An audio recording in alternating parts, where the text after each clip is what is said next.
Ciao a tutti amici di Matto Scacco, ben ritrovati, siamo subito pronti per vedere una nuova interessante, curiosa, fantastica, allegra ma anche dinamica partita.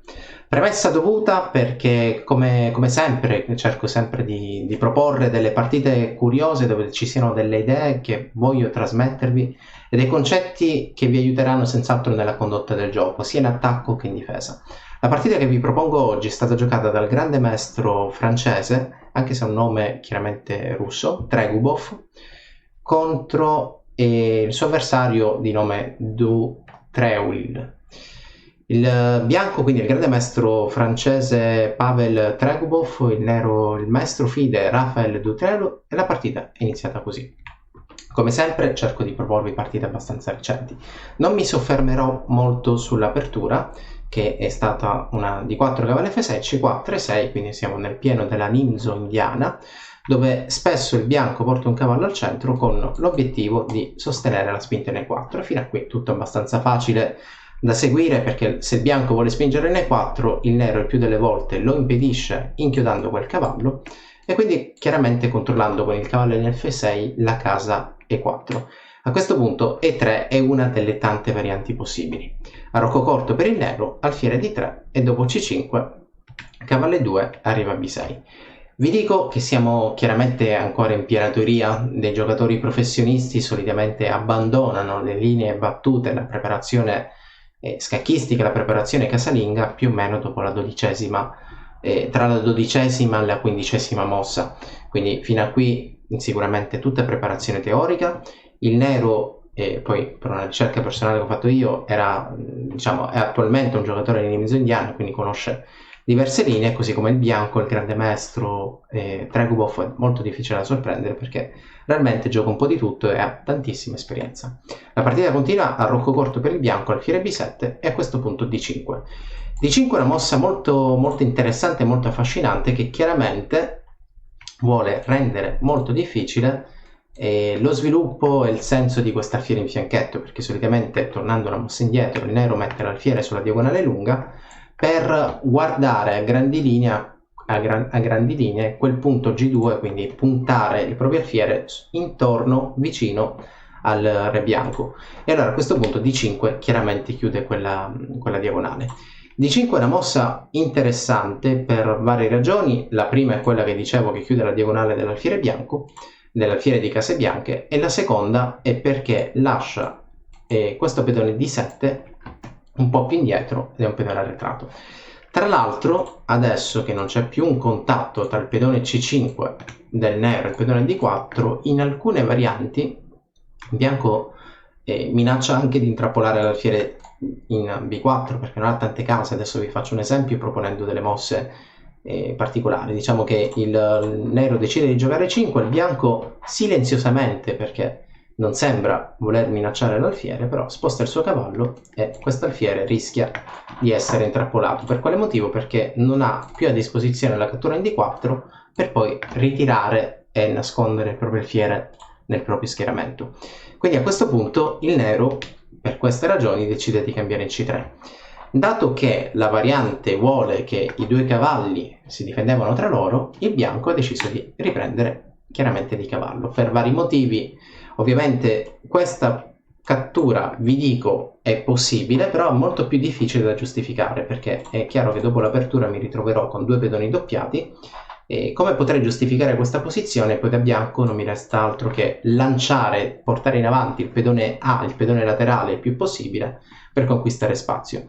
E qualcuno dirà, beh, forse non hai visto bene perché questo pedone centrale è attaccato tante volte.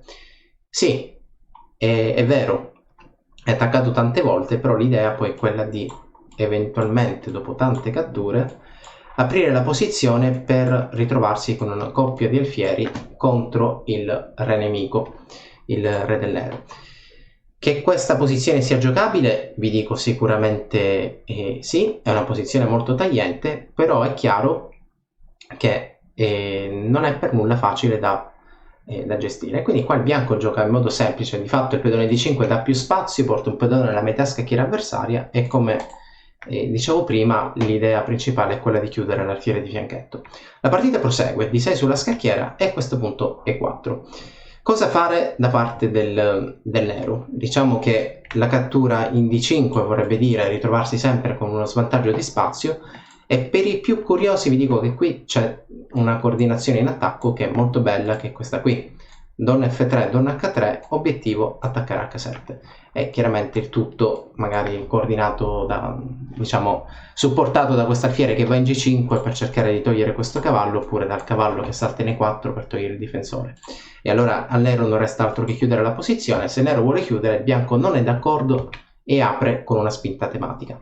L'obiettivo è il pedone D6 e qualcuno, così come è accaduto anche in altre occasioni, chiederà perché io faccio F4 se voglio attaccare D6. L'idea è facile, l'idea è molto semplice, perché l'idea è eliminare 5, quindi io voglio catturare per poi avere un pedone D libero di andare in avanti, non sappiamo quando, ma prima o poi quel pedone creerà delle minacce verso la promozione.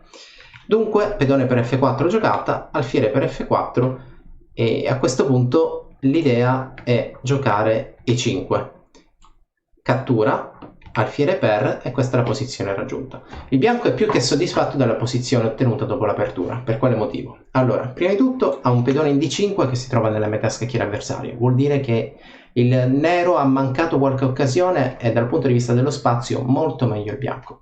Questo vantaggio di spazio è supportato anche dall'alfiere in E5. Tra l'altro, e ovviamente non è un caso, ci ritroviamo anche con la coppia degli alfieri contro il lato di re.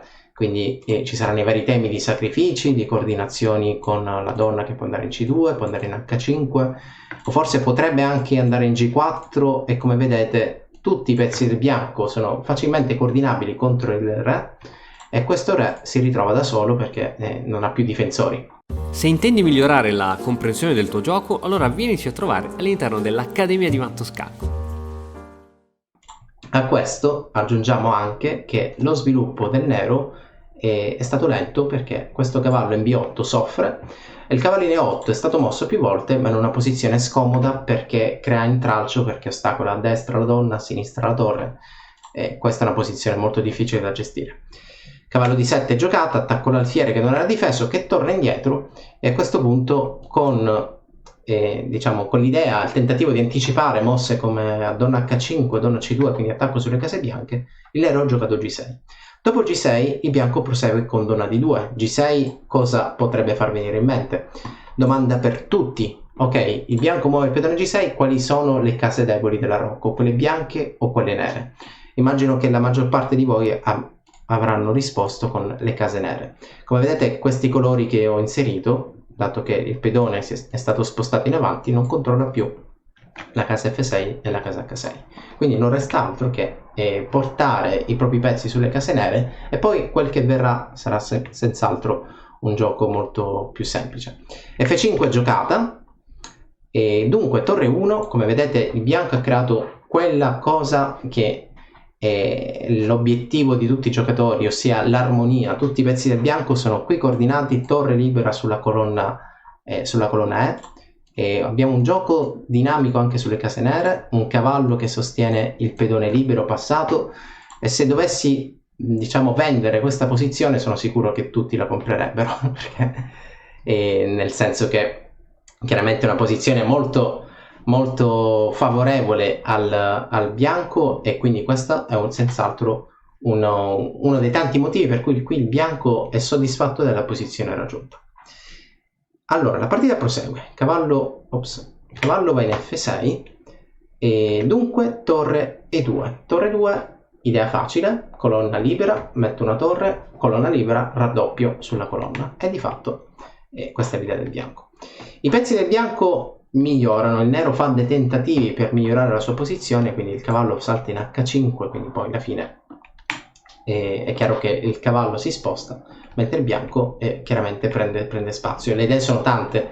L'idea originale, che poi alla fine è l'idea dell'apertura, il bianco tante mosse fa e ha giocato D5 per prendere spazio, adesso si ritrova con questo pedone. Quindi donna G5 sulla scacchiera, dopo torre F7, torre E1, e adesso l'idea è facile, l'idea è arrivare con la torre in E7. Torre in E7 controlla totalmente tutta la traversa.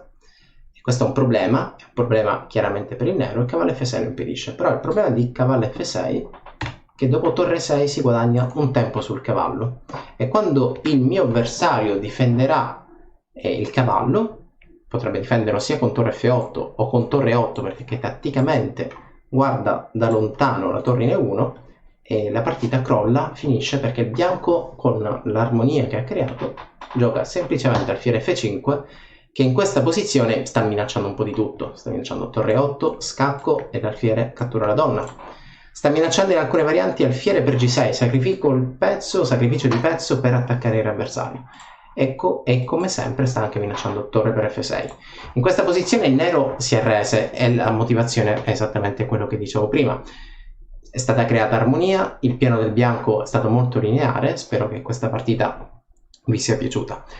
La rivediamo, e nel mentre integro quella definizione che dicevo prima, nel senso vendere la partita. Chiaramente ci sono tanti casi sportivi dove questo potrebbe ovviamente essere controproducente. Facciamo un paragone con, non so, con un immobile. Voglio vendere un immobile, voglio vendere una casa, ok, qui ho tutte le motivazioni per far sì che tutti possano essere convinti che questa sia una posizione molto favorevole, ed effettivamente lo era. Dunque, Nimzo indiana, alfiere D3 sulla scacchiera, cavallo 2, C5, e questa è la posizione. Alfiere P7 vi dico che, seppure è in preparazione del nero, è una mossa veramente difficile da giocare, per il motivo che abbiamo visto prima. Si permette al bianco di fare D5, quindi questa spinta probabilmente in altre linee è molto più facile da gestire, perché si evita, e probabilmente un pedone per D4 da parte del nero poteva essere una mossa molto più semplice. La partita dunque continua in questo modo, e l'obiettivo, ogni volta che voi avete un tridente di pedoni, quindi questi 3 pedoni che fronteggiano 3 pedoni avversari, quello che vi dovete chiedere è: come posso fare in modo che il mio pedone più avanti sia un pedone libero pronto a essere promosso? Ecco qua il modo, semplicemente attaccando la base della catena. Quindi io spingo in F4 perché tolgo il pedone 5, e poi di conseguenza tutto contro D6. Così avviene, la coppia degli alfieri è stata creata, puntata contro la rocca avversario, dopodiché ogni spinta di pedone da parte del nero non crea altro che delle debolezze, e così avviene fino a creare il mio bel pedone libero, che oltre a essere molto interessante sostiene anche delle case importanti di manovra per i pezzi. Donna G5 era la mossa giocata in partita che vuole diciamo sostenere una torre in E7 che poi vincerà, quindi torre F7 impedisce, torre 1 ripropone la minaccia, e a questo punto torre 6 sostenuta da quel bel pedone che abbiamo trovato lì in apertura, e chiaramente crea e porta nuove idee al gioco. Dopo torre 8 alfiere per F5 il nero si arrese. Questa partita l'ho trovata molto interessante, quindi ve l'ho proposta. Vi ricordo che Matto Scacco da poco è anche su Instagram, quindi comunque è una community, una community social che cresce un po' ovunque. Seguite tutti i canali che vi propone Christian. Comunque trovate Matto Scacco su Instagram, e seguite i canali personali dei vari commentatori. E appuntamento al prossimo video. Mi prendo una piccola parentesi di 30 secondi per salutare un ragazzo che ho incontrato la settimana scorsa a Roma, Piazza degli Zingari, che durante l'aperitivo mi ha ringraziato per aver prodotto dei video scacchistici. Appuntamento al prossimo video. E ora, per continuare, che cosa posso fare? Beh, innanzitutto ti consiglio di iscriverti al nostro canale in modo tale da non perderti le nuove video lezioni. E poi puoi vedere il video che è stato più cliccato in questa settimana. Ci vediamo, ciao!